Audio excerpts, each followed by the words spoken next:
Oh, ini aja yang ngajak debat di Siantar pendeta. Siapa? Pendeta? Boleh, di mana? Medan? Siantar sih, tapi kita aturin di Medan aja kan? Iya dong. Kan safari dakwahnya di Medan. Iya, jadi sekaligus aja ya. Assalamualaikum. Salam. Koh. Widih. Asik. Iya, Koh, ini apa ya, Koh ya? Masa lu nggak tahu? Belum tahu. Emang lu tahu kok? Tahu dong. Ih, Tahu dong. Unboxing tuh, yuk unboxing. Unboxing. semangat banget sih kok. Semangat banget sih kok. Nih, alhamdulillah. Widih. Wih, Masya Allah. Apa nih? Congratulations on your subscribers milestone. We are honored to take part in recognizing your achievement and want your experience to be exceptional. This award was inspected and packaged with great care by Rick. If your award was damaged during shipping or you have any questions, please contact us at YouTube creator at societyawards.com. Oh, ini ada namanya societyawards.com ya. Oh, ini ada suratnya. Alhamdulillah nih. You did it. You did it, yeah. Lu berhasil gitu kan. One mission, satu misi, one channel, satu channel, and one more thing, dan satu lagi, 1 million subscriber. Alhamdulillah. Alhamdulillah. Ya la haula wala quwata illa billah. 1 juta subscriber. Congratulations, selamat. You may have started with just few viewers, but your voice, patience, and creativity have now touched the lives of people around the world, and the community you've built is enriched by the stories you've shared as you bring people together. Ya, intinya gitulah. Awalnya beberapa penonton, tapi suaranya, passionnya, kreativitas sudah menyentuh kehidupan banyak orang di seluruh dunia. Dan komunitas yang sudah dibangun, sudah diperkaya dengan kisah-kisah yang dibagikan selama mungkin dianggapnya saya membuat orang menjadi 1 subscriber. To honor this milestone, untuk menghargai perjalanan ini, kami bangga untuk mempersembahkan kepada Anda dengan penghargaan Creator Emas gitu ya. Kami berharap penghargaan spesial ini akan mengingatkan kamu bagaimana kamu sangat berarti buat banyak orang. Alhamdulillah. Setiap hari kamu membuat konten yang diciptakan dan ditonton, 1 suara dan 1 video, 1 persatu. Sangat menjadi perkenan kami atas perjalanan Anda. Kami tidak dapat menunggu, kami nggak sabar menunggu untuk melihat apa yang dilakukan selanjutnya. Yours sincerely, hormat kami, Neil Mohan, YouTube CEO. YouTube CEO. Ya, alhamdulillah. Around the world. Emang lu kenal kok sama YouTube CEO? Enggak? Kayaknya mau lanjut podcast ke sini nanti. CEO YouTube-nya ya. Ini ada recognize your team. Cuman ini kecil ya, dulu kan gede ya. Juga sih alhamdulillah aja. Ini lo makan boleh nih. Ini ada ininya super dry. Itu boleh kalau buat cemilan boleh. Alhamdulillah. Presented to Donditan, dipersembahkan kepada Donditan for passing 1 million subscribers setelah melewati 1 juta subscriber dari YouTube ya. Ini sama itu kayaknya sama nih. Ini cuma beda warna doang nih. Beda warna ya. doang, iya. Ini jadi aluminiumnya cuma beda warna doang. Beda warna. Nggak, itu gold kok. Gold. Iya, tapi maksudnya harga barangnya sama harga itu bedanya dikit gitu. Paling cuma beda warna doang. Oke, kita ya pasang ya. Bismillah ya. Bismillah. Alhamdulillah. Alhamdulillah. Eh, Oh, cakep. alhamdulillah. Alhamdulillah. Traktiran. Akhiran. Traktiran. Kita jadi penasaran nih kok. Hah, Gimana sampai mendapat plakat emas ini, perjalanannya itu gimana kok? perjalanan pertama bikin channel. Bikin channel. Iya. Bener kan? Sebelum bikin channel, bikin email. Gini Mel, itu udah terniat ya kok. Iya. Terniat.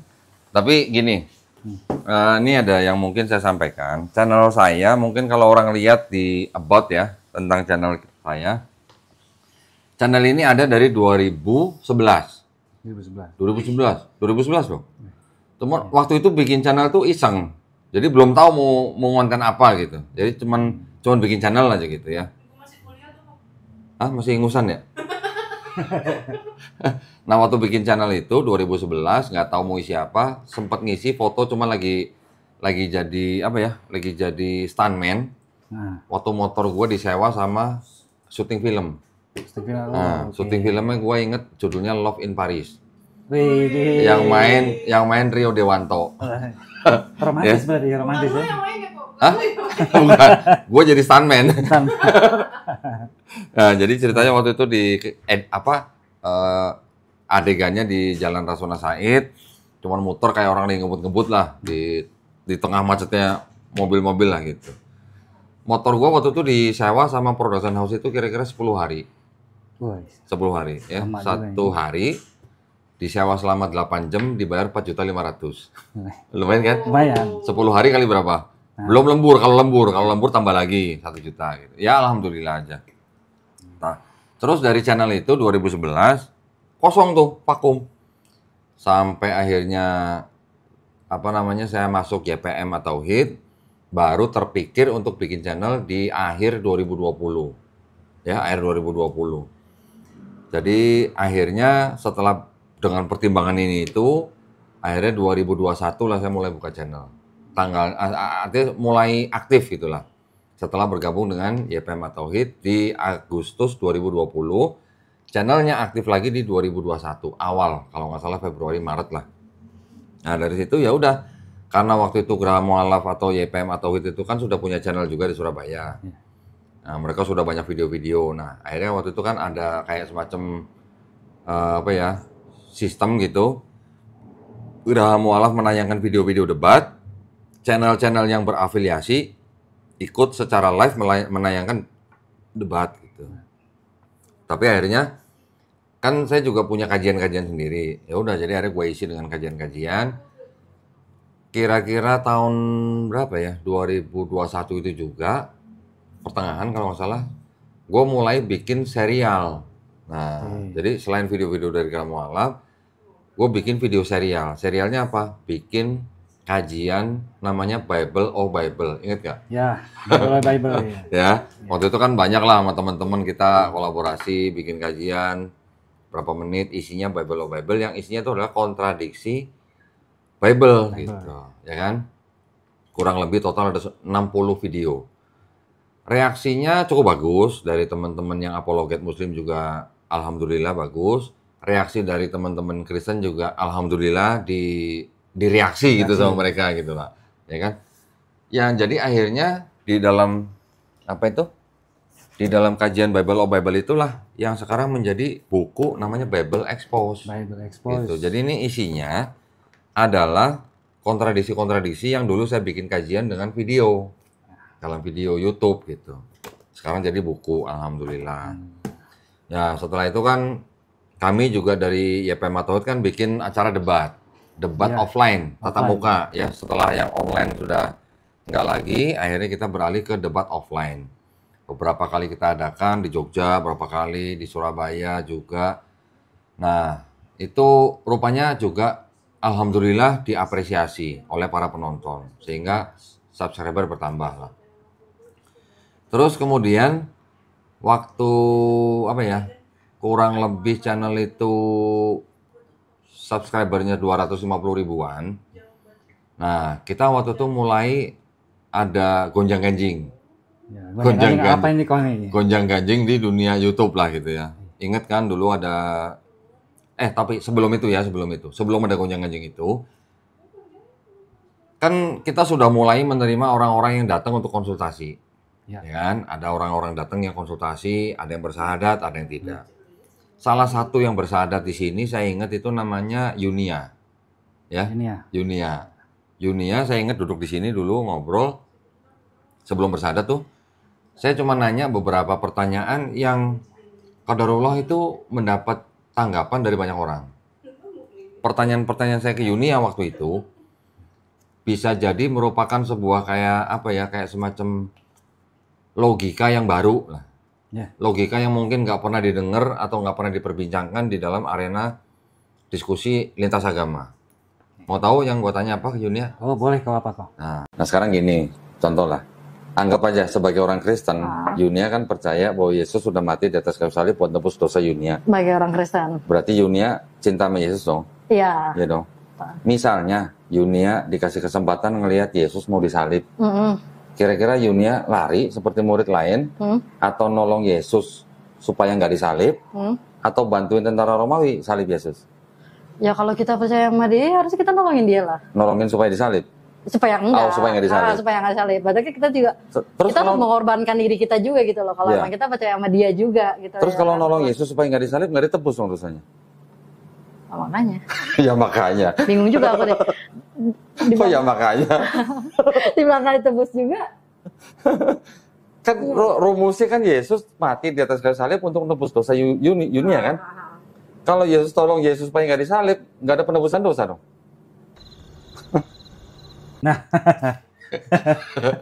Itu iya. Ya, iya. Itu pertama kali saya melontarkan seperti itu.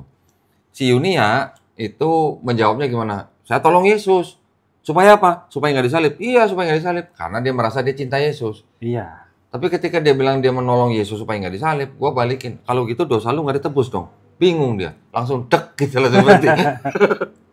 Ya, langsung berhenti. Iya. Jadi, oh iya juga ya gitu. Iya juga ya. Ya juga. Jadi Nah. orang Kristen yang merasa atau tahu bahwa dosanya sudah ditebus oleh Yesus di atas kayu salib, ketika dipertanyakan seperti itu jadi dilema. Iya. Karena dia merasa dia cinta Yesus, dia merasa harus menolong Iya, Yesus betul. supaya tidak disalib. Itu wajar, itu normal, itu pakai akal sehat ya. Setiap orang yang cinta pasti dia akan menolong supaya tidak celaka kan gitu. Sementara kalau Tapi ketika ditolong, Nah, ada konsep, ada dogma bahwa dosa dia ditebusnya hanya kalau Yesus mati di atas kayu salib. Itu yang berlawanan dengan akal sehat dia. Langsung dek gitu. itu pertanyaan mengedukasi sih. Ya, sampai akhirnya videonya Yunia itu banyak di reaction bahkan oleh channel-channel lain. Ya, Mas. Ya, bahkan sama channel-channel lain. Saya tahu lah, saya nggak usah sebutin lah. Terus pada saat video itu juga, saya juga melontarkan pertanyaan-pertanyaan yang mungkin dianggapnya menggelitik gitu ya. Apa pertanyaannya? Gue tanya gini. Sekarang ingat nggak Yunia? Hah? Yang menyerahkan Yesus ke imam-imam Yahudi siapa? Yang berkhianat. Yudas. Yudas Iskariot. Yudas Iskariot. Nah, Yudas Iskariot bisa menyerahkan Yesus ke imam Yahudi karena apa? Uang. 30 keping perak. Iya. Tapi sebelumnya waktu perjamuan kudus apa? Dia dibisikin sama siapa? Setan. Siapa Iblis. sih? Iya. Betul apa kak? Iya. Ini udah lama gak baca Bible nih pasti. Iya, udah lah, udah berapa tahun. Betul kan? Kalau iblis gak membisiki Yudas, kira-kira ada penebusan dosa nggak di atas kayu salib? Kalau iblis enggak. Kalau iblis nggak bisikin Yudas, bakal ada penebusan dosa di atas kayu salib nggak? Mungkin bakal ada. Dari mana? Kan Yudas kan menyerahkan Yesus karena dibisikin iblis. Dibisikinnya itu maksudnya kan? Iya, dibisikin untuk berkhianat, untuk mengkhianati kan? Iya. Berarti kalau iblis nggak membisiki Yudas, bakal Yesus disalib nggak? Enggak. Kalau Yesus nggak disalib, bakal ada penebusan dosa nggak? Enggak ada. Nggak ada. Karena sudah terjadi penebusan dosa, berarti iblis berjasa apa berdosa? Berjasa lah. Kan nggak jadi ada penebusan dosa tuh. Kalau berjasa masuk surga, masuk neraka. Iya, nggak tahu tuh dia di mana. Berarti itu kan ada konsep yang nggak logis. Nggak gitu. logis makanya kan. Ya kan? Berarti kalau gitu iblis, Yudas, imam Yahudi, Pontius Pilatus sama tentara Romawi yang semuanya nih nyalip Yesus di atas kayu salib, ini mereka semua berjasa atau berdosa? Kalau tujuannya untuk dosa, untuk menebus dosa, berarti dia berjasa. Berjasa dong. Berjasa. Karena tujuannya kan untuk menebus dosa. Iya. Kalau nggak ada 5 ini kan nggak ada penyalipan Nggak kan? ada. Nah berarti kalau berjasa masuk surga, masuk neraka. Seharusnya masuk surga. Mau satu surga sama iblis. Sama, dasarnya adalah sebagai orang Kristen, kan dia percaya bahwa dosanya sudah ditebus dengan matinya Yesus di atas kayu salib. Iya. Iya kan? Iya. Gua tanya, yang nyalip Yesus siapa? Tentara Romawi. Yang nyuruh tentara Romawi siapa? Pontius Pilatus. Yang minta ke Pontius Pilatus untuk nyalip Yesus siapa? Imam-imam Yahudi. 3, ya. Iya kan? Imam-imam Yahudi dapat Yesus dari mana? Dari Yudas Iskariot. Ya, Betul kan? iya. Yudas Iskariot bisa menyerahkan Yesus ke Imam Yahudi dari mana? Karena dibisikin iblis. Nah, yang gua tanya, 5-5-nya ini buat Yunia itu berjasa apa enggak? Gitu. Nah, Bingung dia langsung jawabnya. Iya. Dipikir-pikir, iya bener juga. Jadi akhirnya ya mulai dari situ mungkin videonya mulai banyak menyebar. Karena di medsos lain, video short yang saya bikin dari video itu tuh sampai yang nonton sampai 10 juta. Nah ya. Dari situ ada lagi gunjang-ganjing yang tadi saya bilang. Adalah seorang yang namanya Elia. Iya. Diundang Dr. Richard Lee. Iya. Ya kan? Di podcast itu dia bilang satu, Yesus bukan Isa. Iya. Ya. Iya. Terus kemudian dia ngomongin soal Palestina. Tapi yang diomongin itu kontradiksi semua malah yang sama omongan dia.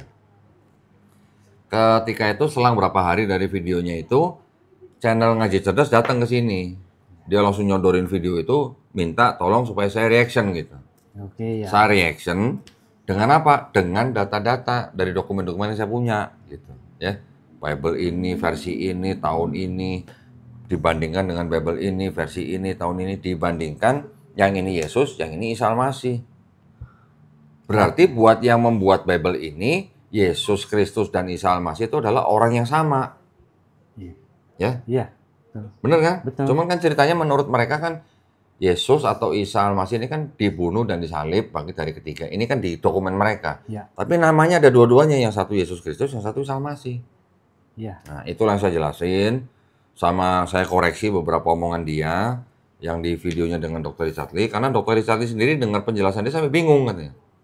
Nah, dari situ akhirnya Dr. Richard Lee ngundang saya atas permintaan orang-orang yang nonton channelnya Dr. Richard Lee. Ngundang saya maksudnya, ketika ngundang saya maksudnya Dr. Richard Lee itu, Elianya juga datang lagi. Iya. Ya kan? Benar. Enak langsung Supaya kan? langsung dikonfrontir Iya. gitu omongannya. Tetapi ketika timnya Dr. Richard Lee ngundang si Elia untuk datang lagi ketemu saya, si Elianya nggak mau. Si Dr. Richard Lee yang ngirim VN, voice note ke Elia. Oke. Ayolah, lu harus datang, ini kan misionaris, lu kan bisa sebarin agama lu gitu lah. Ya. Voice note yang dikirim sama Dr. Richard Lee ke Elia itu disebarkan di medsos sama Elia. Waduh. Rame kan? Iya. Nah, rame. Setelah itu karena saya udah diundang, ya saya tetap datang. Ternyata Elia nggak berani datang, dia ngirim temennya, perwakilannya. Jadilah podcast saya sama Dr. Richard Lee dihadiri sama perwakilannya Elia. Udah selesai di situ, Dr. Richard Lee ngundang lagi ke saya. Bikin bikin podcast lagi. Tapi yang podcast pertama ini belum ditayangin, masih di-keep nih sama Oke, Dr. Richard iya. Lee. Dr. Richard Lee ngundang saya lagi, podcast kedua kali ngomongin tentang Islam. Di situ juga Dr. Richard Lee mengaku dia bersalah atau gimana lah, karena udah ngirim voice note yang akhirnya bocor ke publik. Akhirnya kita ngobrolin soal Islam, selesai. Baru video yang podcast pertama baru ditayangin belakangan. Nah, itu yang rame. Nah, ya dari situ mungkin banyak penonton yang sudah mengenal, akhirnya merambat gitu. Merambat ke siapa? Merambat ke channel Helmi Yahya, Iya. merambat ke channel Refli Refli Harun, Harun ya. merambat ke channelnya Ari Untung, merambat ke channelnya Kasih Solusi, Iya. bahkan Denny Roma. Sumargo. Roma. Denny Sumargo kan ngundang, Denny Sumargo. bahkan Haji Romai Rama ngundang, terus ada lagi Samuel Chris juga Samuel ngundang. Ya alhamdulillah buat saya itu adalah dakwah. Ya, dakwah. Saya maunya dakwah yang jujur gitu. Ya. Saya juga nggak mau ngebabi buta gitu lah. Kita dakwah jujur walaupun kita ngomongin agama saudara kita yang lain, tapi kita maunya secara jujur gitu. Ya. Tidak boleh berasumsi, tidak boleh menafsirkan kitab suci orang. Apa yang saya perlihatkan ya itu yang saya bacain gitu. Kalau masalah ada yang terima alhamdulillah, kalau yang nggak terima ya itu hak dia gitu. Berdasarkan dari podcast-podcast itu yang di luaran itu, jadi tambah banyak orang yang datang ke sini. Iya, itu udah pasti sih. Ya, banyak yang datang ke sini, ada yang langsung minta disadatin, ada yang konsultasi dulu, nggak langsung sadat juga banyak. Bolak-balik, ada yang sekali, 2 kali, bahkan ada yang 3 kali, bahkan ada yang 5 kali datang baru sadat, ada. Wah itu alat juga ya kau ya. Loh, ya kita kan cuma bisa melayani, ya kan? Kita cuma bisa membantu. Waktunya kita ada ya kita bantu. Kalau kita lagi nggak bisa ya udah mohon maaf. Tapi yang datang bukan cuma orang yang mau belajar Bible-nya doang, macam-macam. Ya kalau datang untuk syahadat macam-macam lah. Bahkan ada yang dari luar kota sengaja terbang ke sini untuk syahadat aja ada banyak. Konsultasi juga kau ya. Konsultasi juga. Ada yang cuma datang setengah jam syahadat ada. Tetapi juga yang juga bisa mungkin menjadi keprihatinan ya. Ada juga pasangan suami istri yang datang ke sini nikahnya beda agama. Nah, ya. Ada juga pasangan suami istri yang suaminya atau istrinya yang mau murtad atau bahkan sudah murtad. Ada juga suami istri yang datang ke sini bawa anaknya habis sekolah ke luar negeri pulang murtad ada. Ya dari semua itu yang datang, ada yang kembali ke Islam syahadat, ada yang enggak. Ya itu kan kita nggak pernah memaksa.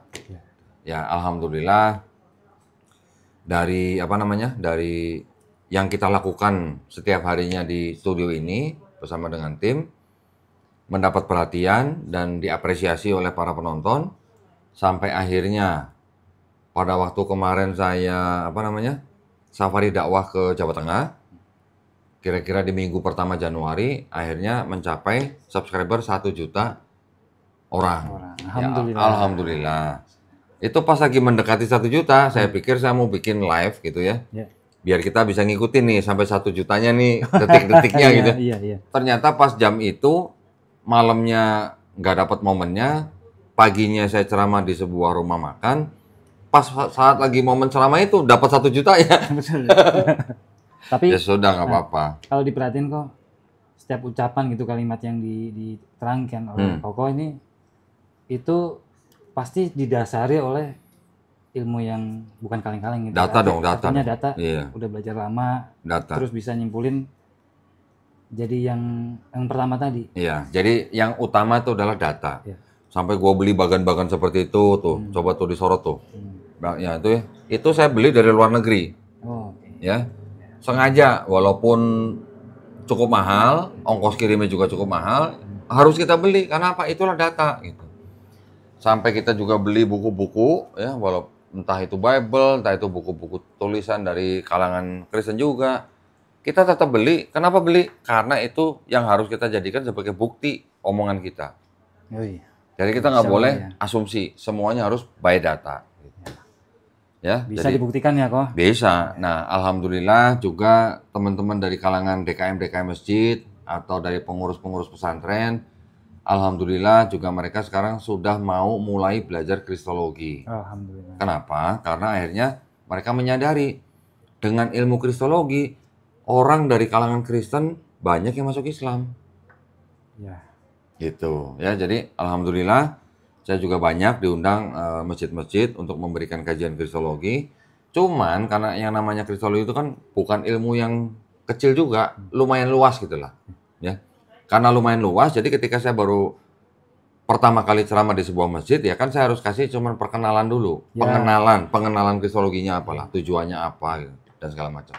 Alhamdulillah ada masjid-masjid yang mengundang kedua kali dan seterusnya untuk memberikan kajian-kajian yang tematik juga udah mulai ada. Ya alhamdulillah. Jadi pada intinya adalah kami dari Yayasan Pembina Mu'alafah Tauhid, kami juga sekarang merasa cukup senang, tetapi juga tidak boleh berbangga diri dan berpuas hati. Kita tetap berjuang di dalam dakwah, yang mana dalam dakwah kristologi ini buat kami adalah dakwah untuk mengajak orang bertauhid. Ya, jadi dakwah kristologi buat kami adalah dakwah tauhid. Dakwah yang sama yang dilakukan oleh Rasulullah dan sahabat-sahabatnya pada waktu mereka masih berdakwah di bumi. Nah, jadi harapan kami supaya dakwah kristologi ini lebih mulai dikenal lagi oleh masyarakat luas. Ya. Nah, jadi alhamdulillah saya dan teman-teman di Yayasan Pembina Mu'alafah Tauhid juga sangat-sangat berterima kasih kepada para penonton dan kami juga memberikan penghargaan yang setinggi-tingginya buat para penonton. Tanpa izin Allah tidak mungkin ada Golbatan di sini, ya. Dan juga atas perhatian dan apresiasi dari para penonton, alhamdulillah kita bisa mencapai 1 juta subscriber. 1 juta subscriber buat kita bukan akhir. Ini hanya milestone perjalanan. Setelah ini kita masih perlu banyak berjuang.